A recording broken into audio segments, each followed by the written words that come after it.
This podcast is rated E for everyone.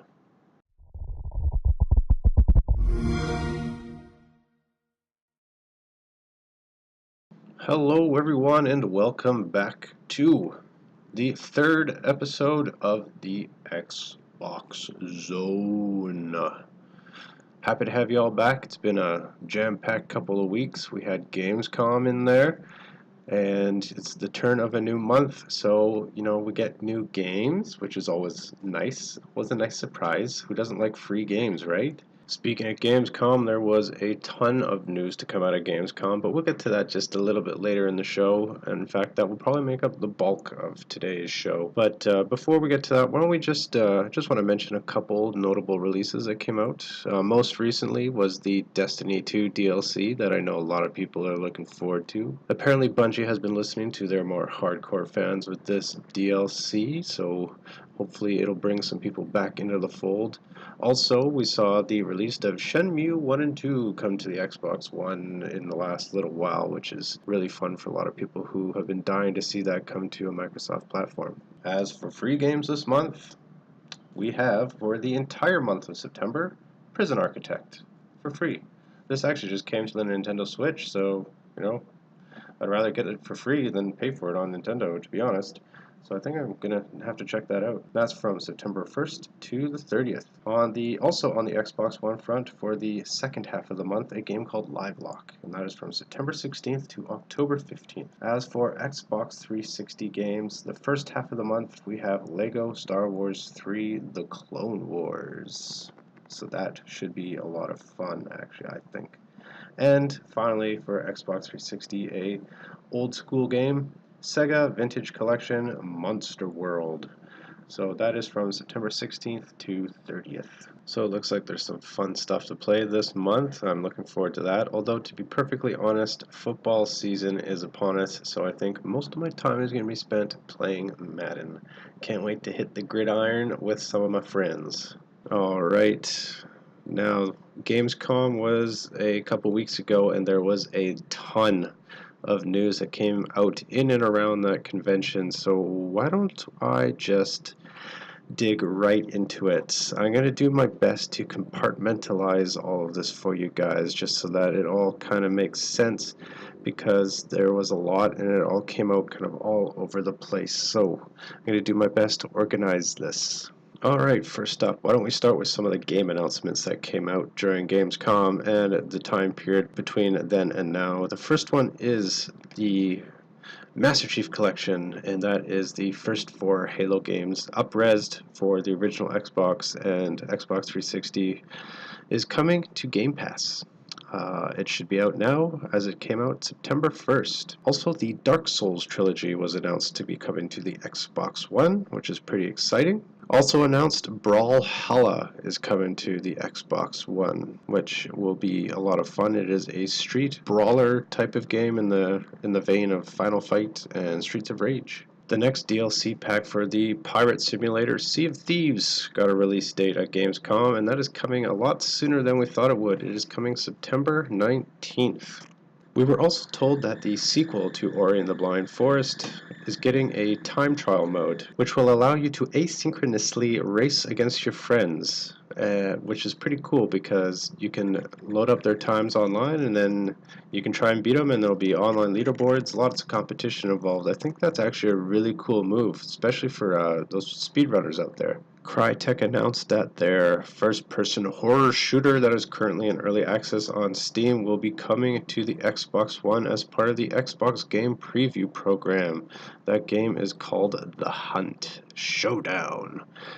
So that'll be coming to the Xbox One at a later date. They did not announce a date yet. ID at Xbox was also very busy over the week of Gamescom. They showed a little more footage of stuff announced at E3, as well as announced some new stuff. I'm just going to quickly run through the list here. First, The Outer Wilds, After Party, Kingdom, Two Crowns, The Golf Club 2019 featuring the PGA Tour, Warhammer 2 Vermintide, Fringe Wars, which looks like an amazing space shooter, Below, Conqueror's Blade, Waking, Children of Morta, Raji, Super Meat Boy Forever, Planet Alpha, the wonderful DLC for Cuphead the Delicious Last Course, Tunic, and finally Session. There's a bunch of news on the hardware side of things as well. We are getting a couple new Xbox One controllers. One is apparently translucent, so a little throwback to those old N64 controllers for those of you that remember. Also, we are getting a white Xbox Elite controller, which sounds pretty cool. That's coming very soon too. As well, Microsoft is giving away a gold-plated Xbox One X. Wouldn't that be pretty awesome to have on your shelves? This beautiful gold box. Oh man, what I wouldn't give to have that. How do you get your hands on one, you might be asking? Sadly, you cannot buy. As I mentioned, Xbox is giving it away. It is giving it away to the person who wins this month's Xbox Live Gold Quest. So if you are one of those people that are on the hunt for Xbox Gold, good luck. Maybe you'll get one of these consoles, and if you do, please take a picture and tweet it to me. I would love to see what it looks like in person. And finally, on the hardware front, a very cool move on the part of Microsoft. The Xbox One is getting what they are calling adaptive controllers, and they're available now. These controllers are for people who are differently abled and are not able to play games with a traditional controller. So good on Xbox for being inclusive and allowing people with all sorts of different abilities and talents to be able to play together on Xbox One. Xbox also had a couple of announcements for their subscription services. Xbox Game Pass is going mobile. They announced this at Gamescom 2018. The Xbox Game Pass mobile app is currently in beta state. I have actually downloaded it and would be available soon to the wider audience. So for those of us on Google, you can download it now. iOS users, the space is very limited, but the beta is still available for you. You might just have to wait a little bit. And as if that wasn't enough, Microsoft announced the new Xbox All Access program, which lets you pay monthly for an Xbox Game Pass account and an Xbox Live Gold account. There are two different bundles for this. Basically, it is a monthly financing program for the Xbox One X. It allows you to purchase either an Xbox One S or an Xbox One X, and subscriptions to both Xbox Live Gold and Game Pass.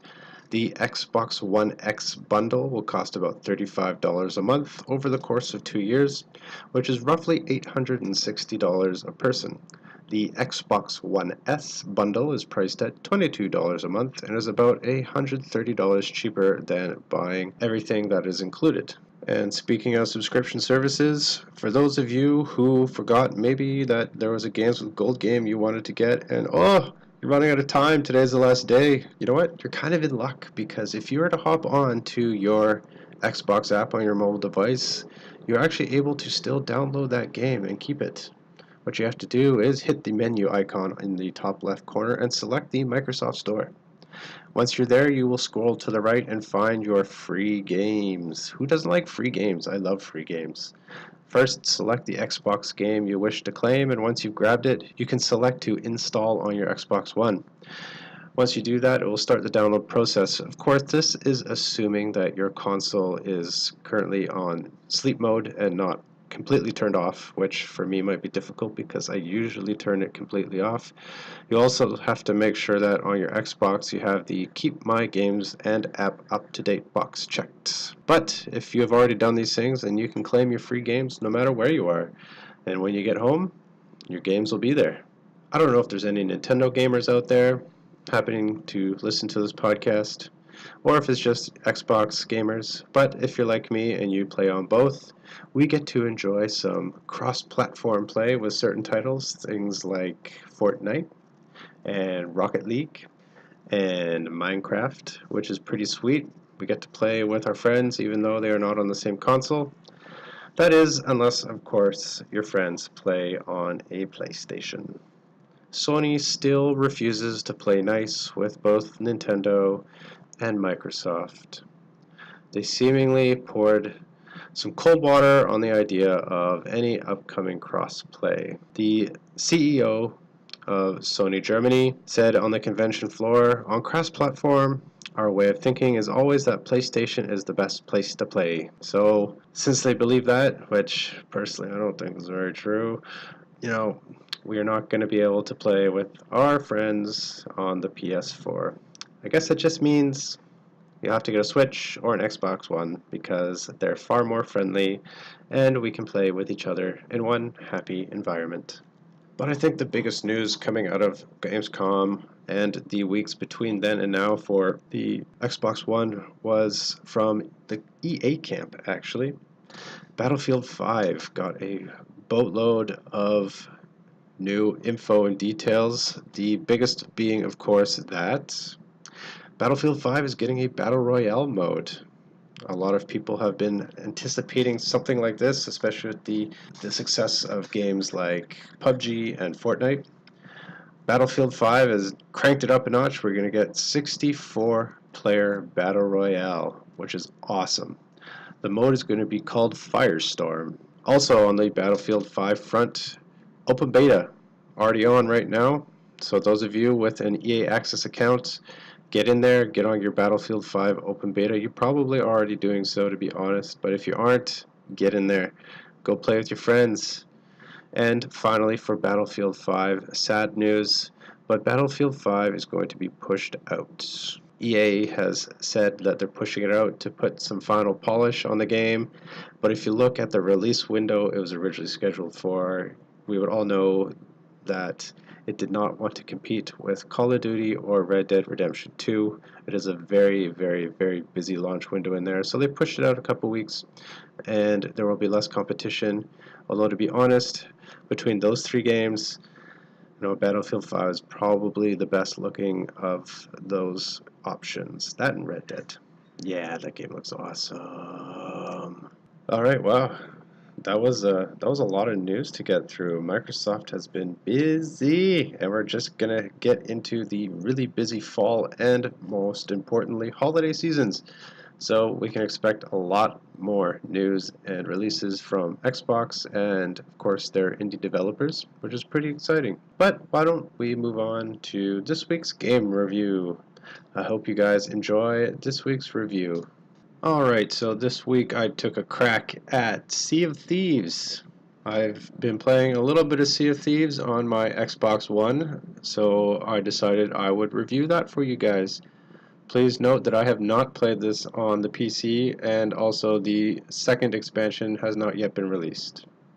Sea of Thieves is an ambitious pirate simulator with a heavy focus on multiplayer, inviting graphics, and fun quests. You'd think Rare has a solid hit on its hands, but is it always smooth sailing out on the open seas? Sea of Thieves drops you into this world of pirating and leaves you to figure things out on your own. Typically, pirates don't pirate alone. They join a crew.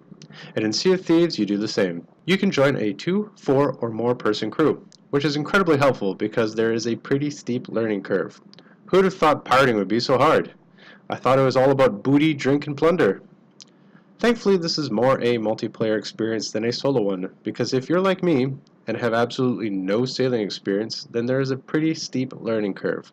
But once you get the hang of it, or if you have some friendly strangers out there to help you figure it out, it's actually really rewarding. In Sea of Thieves, you and your crew head out on various voyages, think raids, in search of treasure, or you can simply head out aimlessly and ruin somebody's day. The voyages are given to you by different guilds, and completing them builds your rep with them. And of course, you get gold and treasure. Sailing the open seas is tough work though. You're being attacked by other pirates, or trying to raid heavily fortified island forts. Heck, there are even sharks to watch out for, and they're hungry. These can take a toll on even the hardiest of pirates. Thankfully, Rare has a cure for what ails you. Yep, you guessed it, booze. Once back at Sanctuary and you've got all your gold, you can head over to the bar and drink yourself into oblivion. The camera gets all wobbly and you begin to vomit, or sometimes even black out. There's even achievements for it. Sea of Thieves is an FPS, and the S doesn't always stand for shooting. It also stands for swashbuckling. Ammo is limited, so you'll want to save it for the really large hordes of skeletons, so you tend to use your sword a lot. The weapons are pretty basic. You've got a pistol, a shotgun, and a sniper, or at least their pirate equivalents. The swashbuckling is pretty fun and feels good, although due to some lag spikes, I wasn't always sure I was hitting the enemies. Sea of Thieves is also a great MMO, one that doesn't take itself super seriously. Even dying has little or no consequences. You end up on the Ferry of the Damned, and you wait for the doors to open, and once they do, you spawn back on your ship. You'd think having some FPS experience when approaching this game would help, and you'd be partially right, but the controls are overwhelmingly complicated. Yes, the basics of any console shooter are here, but they build on them, and it takes quite a while to get used to. You will literally be using every button on the controller, and with various presses and holds. It makes me wonder if playing on PC would have been easier. If you happen to be playing other games at the same time, and chances are that you are, then coming back to Sea of Thieves probably means you'll need a refresher, or you'll find yourself on the Ferry of the Damned at least once or twice due to a frustratingly wrong button press. The team at Rare opted for a pseudo-realistic animated look. I highly doubt this is hardware constraints, as the Xbox One can push some serious polygons, but it allows for some unique storytelling as well as creating a massive world or ocean to explore. Imagine, if you will, Wind Waker, but with a more open story and not as cel-shaded, but still very appealing. Sailing around a vast ocean and exploring islands large and small, not to mention that Sea of Thieves has the best looking water in video games today. Speaking of the world, the developers at Rare have done an amazing job of creating a vast world to pirate. They've thought of every little detail, from drinking at the bar to having to build your ship and repair it to keep it from sinking. Sea of Thieves starts with a wonderful sea shanty that encourages you to go out into the beautiful world that has been created in search of booty and adventure. And that's where they leave you. After that, it's completely up to you how you acquire that booty. What's great is that adventuring is pretty varied and a lot of fun, especially when you get a bunch of friends together and start to carve out your own little kingdom. Even playing with random people is a complete blast, and I think that's because you aren't hampered by a super involved storyline and everything is kept light and fun. So the final verdict for Sea of Thieves. In terms of gameplay, it is very multiplayer focused, the voyages are fun, but there is no hand-holding. I gave it an 8. The controls are complex and you'll use every single button plus the D-pad. I also gave it an 8. Presentation. The cartoon art style, beautiful water, everything looks absolutely amazing. The world they created is great. I gave it a 9. For storytelling, not terribly inventive, it's pretty basic, but it encourages you to get out onto the seas. I gave it a 7.5, which gives the total for Sea of Thieves a 8.1. Alright everybody, thanks for listening, and those of you on YouTube, thanks for watching. Always love the support from the listeners and viewers of these podcasts. If you would like, give me a follow on Twitter. The handle is at tunaent_official. That is the number 2 NAENT_official. I also have a Patreon. I would really appreciate your support. It would help me out a lot. I am a one-man show trying to create a lot of content and put it all up on my YouTube channel for your viewing pleasure. So if you would like, please support me there. www.patreon.com/tunaentertainment. You can also find these podcasts on iTunes, so if you're watching on YouTube, while I appreciate the support, please hit subscribe and follow. You can also find me on iTunes. And that's it for this week's episode of the Xbox Zone. I will see y'all in a couple weeks. Until then, stay fresh.